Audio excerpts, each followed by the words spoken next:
our exclusive interview with two pillars of the golf community.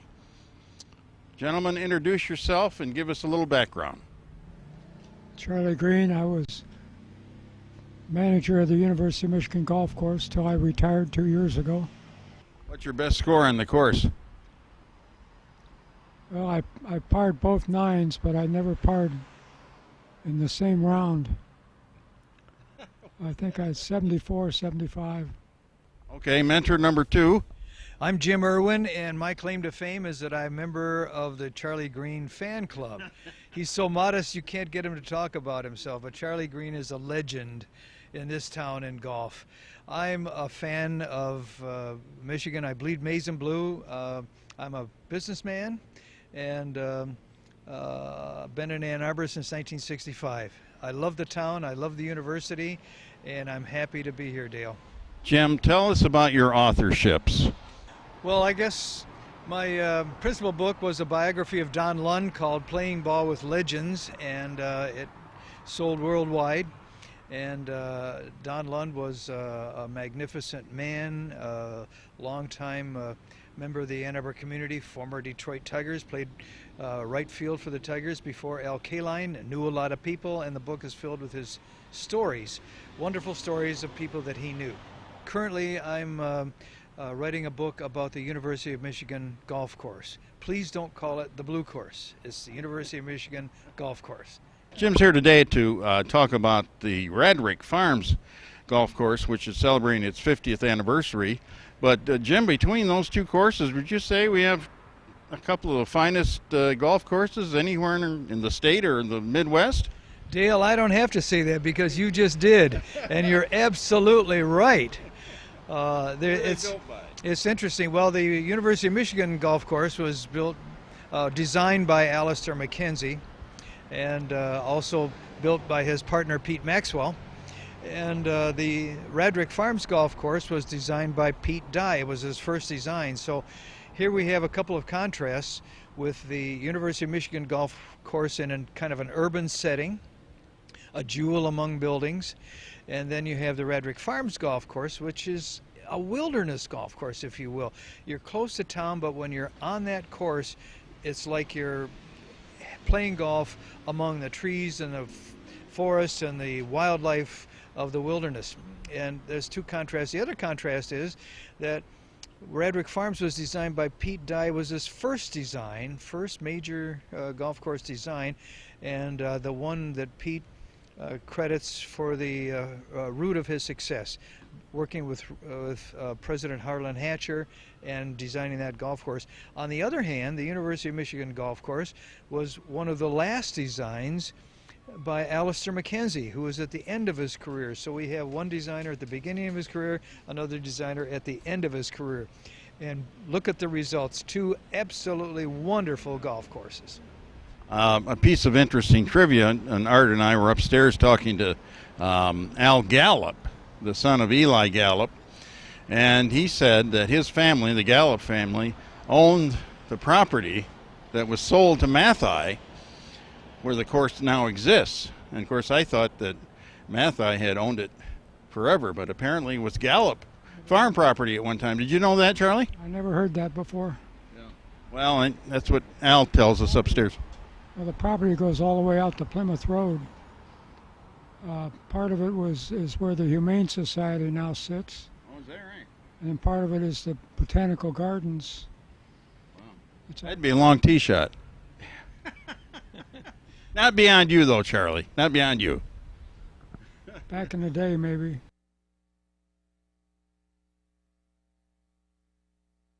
Larry French will introduce our guest today. Our speaker, Jim Irwin, has a long history of community service in Ann Arbor and a very distinguished career, which we'll hear about in a minute, but he's made probably a couple of mistakes, and one of them, he's been a Rotarian for 45 years.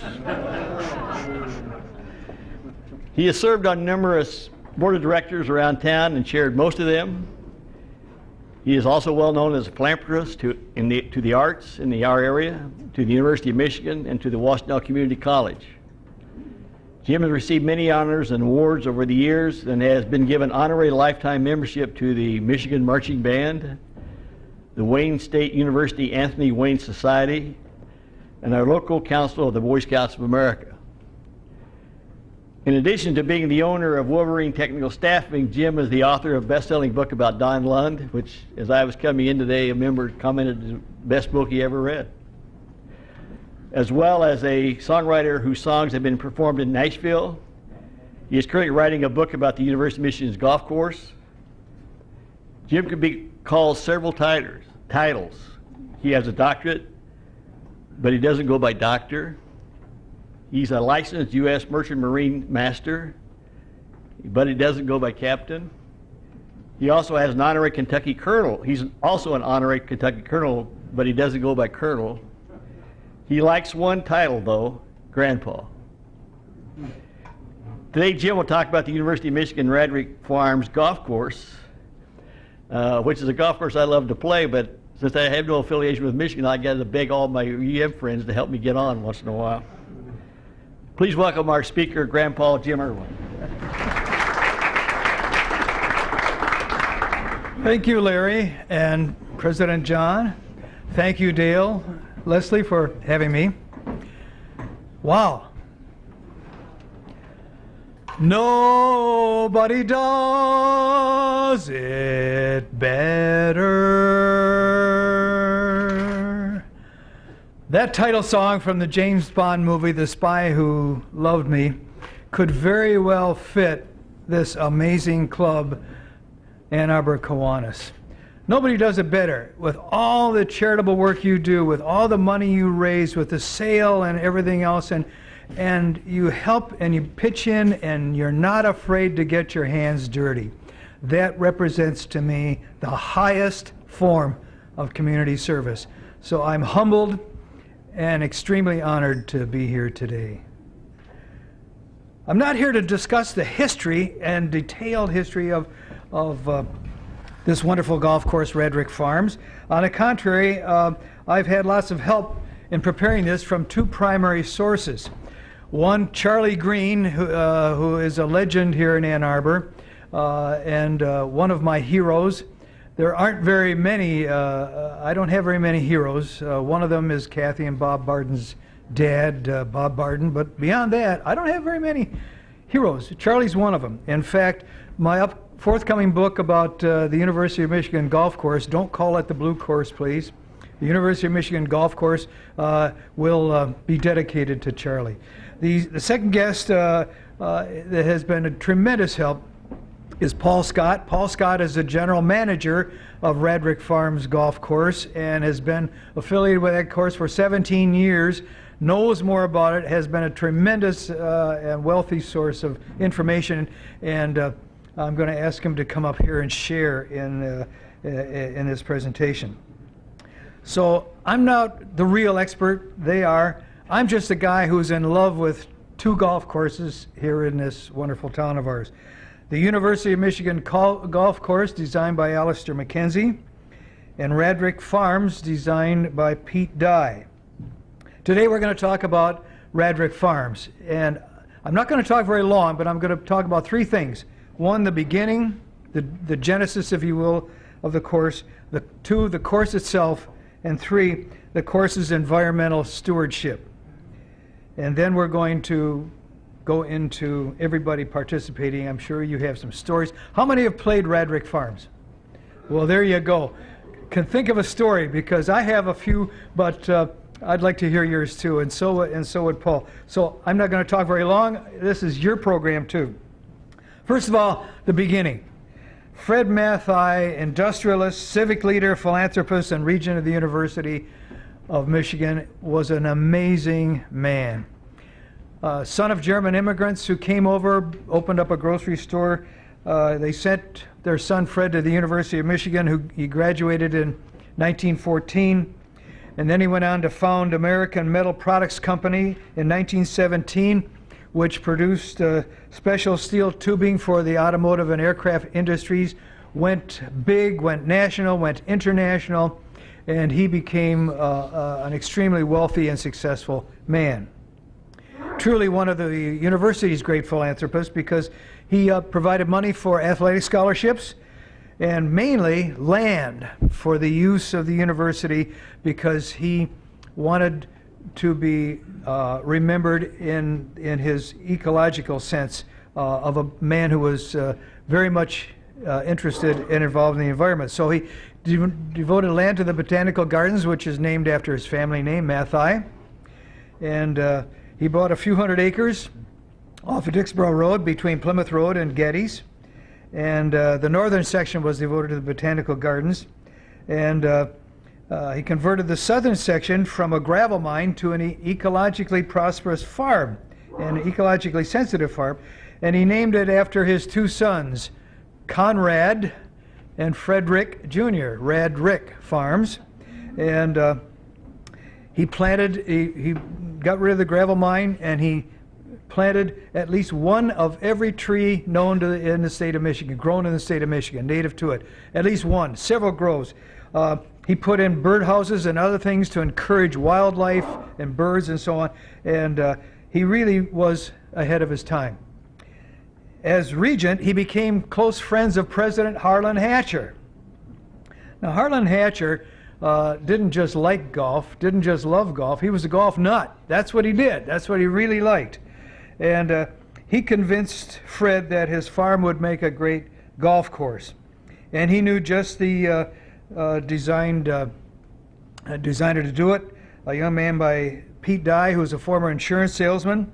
And Hatcher had played Pete's 9-hole El Dorado course. Pete had only designed 27 holes. One of them was a 9-hole course in Indianapolis called El Dorado, which crossed a creek 13 times. 9 holes crossing a creek 13 times.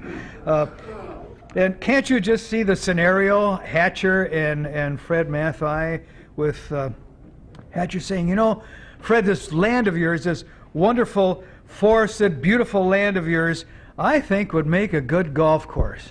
And Fred says, oh, what? He says, and Hatcher would say, not only that, but I know a young man named Pete Dye who designed a 9-hole golf course in Indiana that I just played.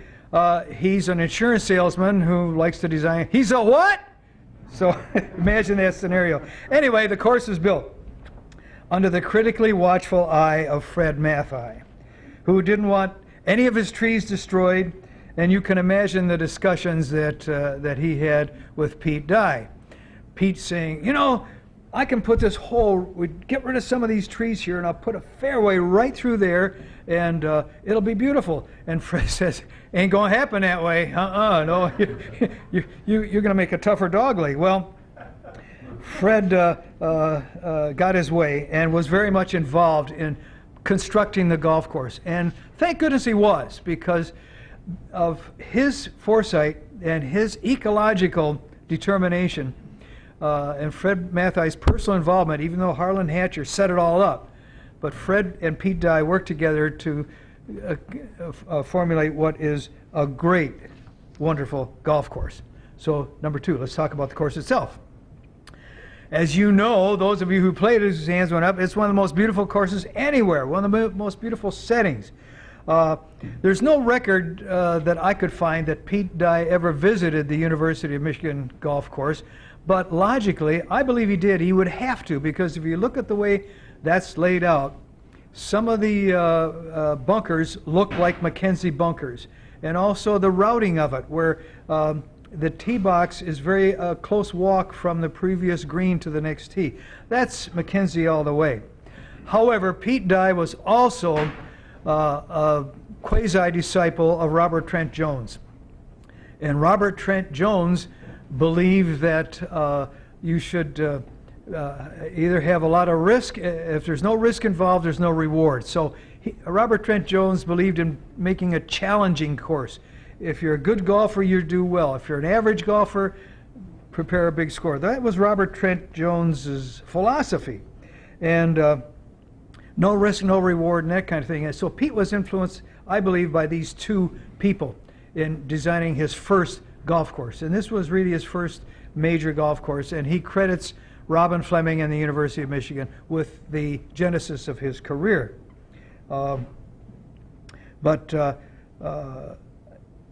Robert Trent Jones also had that philosophy of, when he built a course, he would start out easy and finish hard. So if you notice the Radrick Farms golf course, the first hole, par 5, I owned that hole. Charley Green, when he played that hole, the first hole he ever played at Radrick Farms, he birdied it. And I just absolutely love that hole. I've played it several times and always either parred or birdied that hole. I won't talk about the rest of the score, but that hole, we owned it. How many people can say the same thing about hole number 1 over there? Yeah, it's yours. You own it, right? It's a great hole. But it gets tougher. Well, that's Robert Trent Jones. And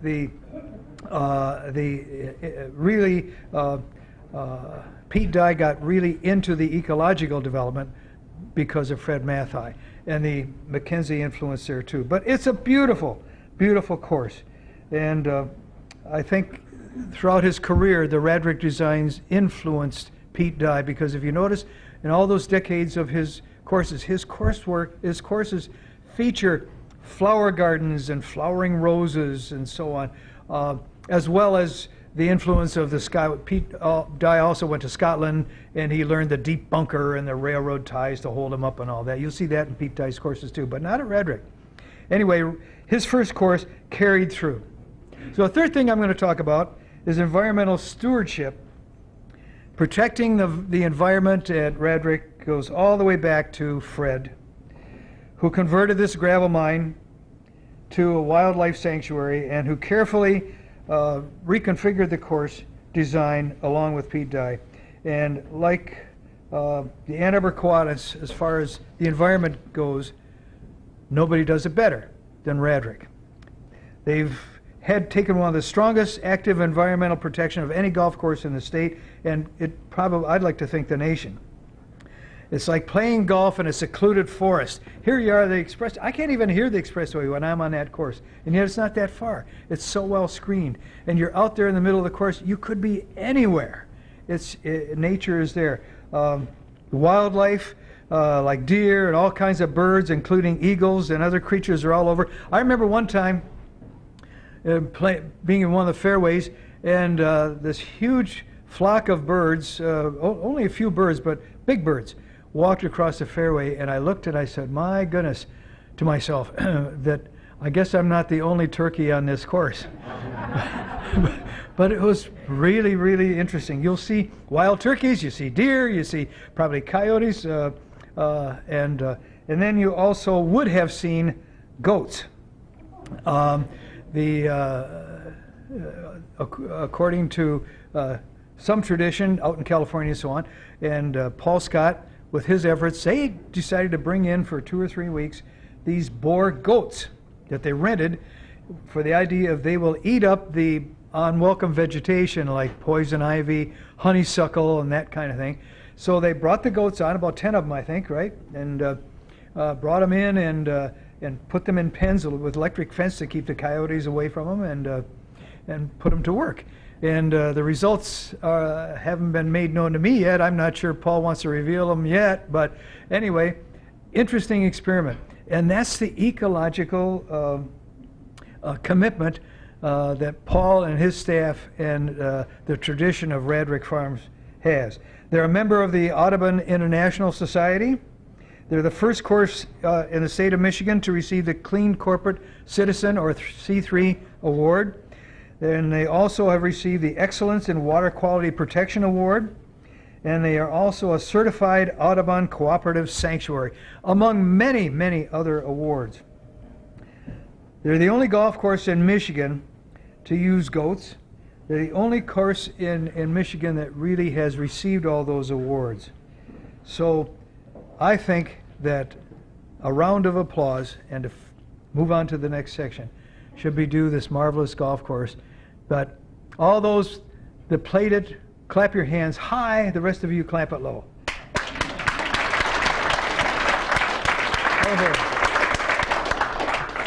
I'm going to ask Paul Scott to come up here. Come on up here, Paul, and you and I will take some questions and stories and so on, and we can repeat the questions. And hello, everyone. Paul Scott. Thanks. Okay. I remember playing it. I'll have a couple of stories. One of them's a Charley Green story. I don't know, he wouldn't mind me telling it, but I was one of the first. I played the first year, 1965. I happened to be on the faculty then at the university and was eligible, and it opened up as a 9-hole course. And I remember the rough being about 5 to 6 inches thick, and I know from personal experience that it was 5 to 6 inches thick, and it was just amazing. It was wild. It was a wild course out there, and construction was going all around, and was putting together the second 9. But it was a great experience. I really felt like I was in the wilderness playing golf. It was terrific. And can I tell a Charley Green story? I'm going to tell the one about Charley worked there at Radrick, and he was looking out the window, and he saw these 2 kids on horseback. They're riding horses up there, and they stopped their horses, and the horses were drinking out of the drinking fountain. The drinking fountain. I mean, the human drinking fountain. And these kids are letting their horses drink. So Charley runs out there, and he says, "Hey, come on, you can't do that. Get out of here." Shoos them away. And the next day, Charley was called on the carpet by the powers that be, because those happened to be the Mathai grandchildren. And before we ask you guys, maybe Paul, you have some stories that you'd like to share that are people sending in? Okay. Sure, I'll use this mic. First of all, great lunch. How about that kitchen staff? That was great lunch. Thank you. Secondly, if you have any more of those scholarships available, I still have some student loans. I don't know if you guys do those retroactively. I don't think so. Radrick, I think perhaps, there's so many stories. Right now, one of the things we're doing for our 50th is we're gathering people's stories. We're asking them to submit them. And so I've got several that I wasn't a part of. I think one of the ones I heard about most recently was a gentleman that worked on the first grounds crew. He's now a season pass holder at Radrick. Actually, he was a member of the football team back in '64, I believe, Rose Bowl winning team. His name is Jerry Danhoff. Great guy. So he tells this story about they had a tractor, and the superintendent said, "All right, guys, I want you to go down by the creek, and I want you to use the tractor down there and do this and that." So they get down there, and actually it was a loader, I'm sorry. It was a loader, not a tractor. So one of the temps, one of the students at the time, this part-time worker, jumps in the thing and realizes it's not a key start. You got to get out, you got to crank it. So he gets out and he cranks it up. Well, it was in gear. So as soon as the thing starts, it starts heading towards the creek. So he immediately, all the guys, there's 5 or 6 of them standing around, he immediately tries to jump back in the thing, and he's pulling levers, and he doesn't know what he's doing. And before you know it, the guys just say, "Get out, just jump out." So he bails out of the thing. It goes into the creek. All the guys are standing there thinking, "Oh no, this is, we're all going to get fired." And it gets all the way down to the bottom, just the smokestack is sticking out. And it spurts some smoke, and it starts crawling out the other side.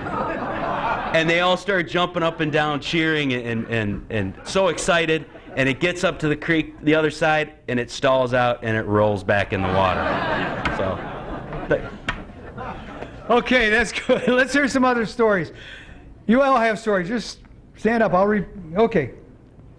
This story takes place on the 11th tee quite a few years ago. I was showing Radrick off to my brother who was in town, and we're in a cart, and we're zooming around the course, and we get up to the 11th hole, and we're catching up with this foursome of some senior gentlemen. I believe they were from Ann Arbor Golf and Outing. One of them's name was Doug Hayes. At any rate, these 4 men are pulling their carts, and they're up on the tee, we're on the green. Come on through. So my brother and I, in our cart, pull up, and they said, "We want you to go through." And I said, "Well, that's great." And they said, "Well, don't worry about a thing." He says, "We have to stop and settle up our bets on each tee anyway." Come on. There's got to be more stories. Let's go. I'm Jim Carey. I've had the pleasure of working at the University of Michigan Golf Course with Charley, also doing a lot of benefit work here with Paul. My story is about 47 years ago. The course was open for a very short time. My father was a member. And I was 12 years old. My only claim to fame ever is that I eagled 18. I hit it in from 200 yards out as a 12-year-old. And to this day, I can tell the story like but no holes in one. But I was playing with my brother Tom, who died 22 years ago, and I put the two of them together, especially today. Thank you for this. I think it was about 19 years ago, but Radrick was the host of a national independent insurance agency national tournament. In each state provided 2 players, 18 and younger. And Tiger was 15. He had won this same tournament at age 14. And my wife and I hosted a couple of young men from Mississippi for this tournament, so we were out there kind of following around. And the one individual from this, one of the young men from Mississippi, was in Tiger's foursome, or the threesome, I think, in the first day. And on number 16, which is the par 5 come in, I think, Tiger took a 10. And he wasn't a very happy camper. He got beat by 3 shots. A young man from Washington won the tournament, and Tiger was third. One of the young men we kept hosted got 7th and shot 4 rounds of 73. Every round he had a 73. But it was a great. Well, at that time I wasn't playing much golf, and Linda felt, well, we had to go out there and follow these kids around because their parents weren't here, et cetera. So we went with them. It was a great tournament, and Tiger was somewhat upset, and his dad was more upset. Thank you, Larry. Okay, Bob. I'm Bob Carr. With regard to that tournament and Tiger, I was not there, but I know afterwards, all of the talk at the tournament was how far Tiger hit the ball. And I remember on the 16th hole, which is a long, narrow par 5, and they were talking about where the ball had gone in to the creek. And heck, I couldn't get there in 2 shots. I first played Radrick. I had moved to Ann Arbor, hadn't had a golf club in my hand for maybe 15 years. My brother comes up from Texas. He says, "Where's a golf course?" So I found out about Radrick and went out and played Radrick, and I've been playing it 3 or 4 times a week in golf season ever since for over 30 years now. So it's next to the old course, St. Andrews. I played 4 times. This Radrick is my golf course. And I love it, and I don't know another course like it. And then last night I had dinner with a friend of mine for his 75th birthday at Palio's. And so I'll just tell the story I wouldn't tell any other day. I was playing golf with him about 4 years ago, and on the 15th hole, which is a par 3, you can look out there and see it. And first time I've ever done it for anybody, I said, "Nat, when are you ever going to get a hole-in-one?" And "You've never gotten a hole-in-one. Come on, Nat." Well, he, of course, didn't get a hole-in-one. He walked off. Well, he wasn't looking. I hit the ball in the 15th hole. So that was my story from a birthday dinner last night.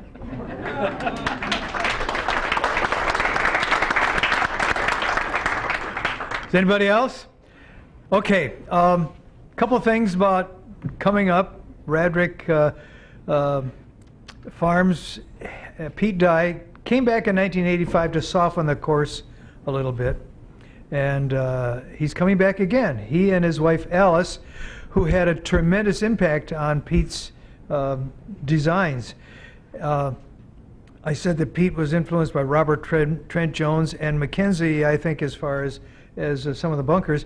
But Alice was his influence because she wanted to make golf courses friendlier, especially to women, more appealing, not just aesthetically, but a little bit easier. And so Alice is coming back, and Pete is coming back in September, along with Conrad and Fred Jr. coming back to celebrate the 50th anniversary. My one last story is I remember it was in probably 66 or 67, still playing the course. Went there with an office mate, person I worked with at Michigan, and we were playing along. He lost his ball in the rough. Remember, I said the rough was, it was rough, and he turns over. He goes to reach for his ball, and out slithers away a Mississauga rattlesnake, which is the rattlesnake that's native to Michigan. And since Michigan people are very well-mannered and they don't use bad language, he jumped up and said, "Oh, golly gee!" And if you believe that, but it was an interesting story that just convinced me all kinds of wildlife. So, in summary, number one, the beginning, Fred Mathai was way ahead of his time, highly successful in business, a bootstrapper, if you will, who really got involved in ecology and preservation of the land early on, converting a gravel mine to a beautiful farm, planting at least one of every tree in Michigan. Secondly, the course itself is a work of wonder and carved out of a wilderness, if you will. When you're on that course, you aren't anywhere else. Anywhere else. Beautiful course. And finally, the ecological preservation, meeting the challenge of preserving the environment under the direction of Paul Scott, just getting awards and being marvelous. So that, in effect, is Radrick Farms Golf Course. It's been a great pleasure to be here today. God bless Kiwanis. Thank you.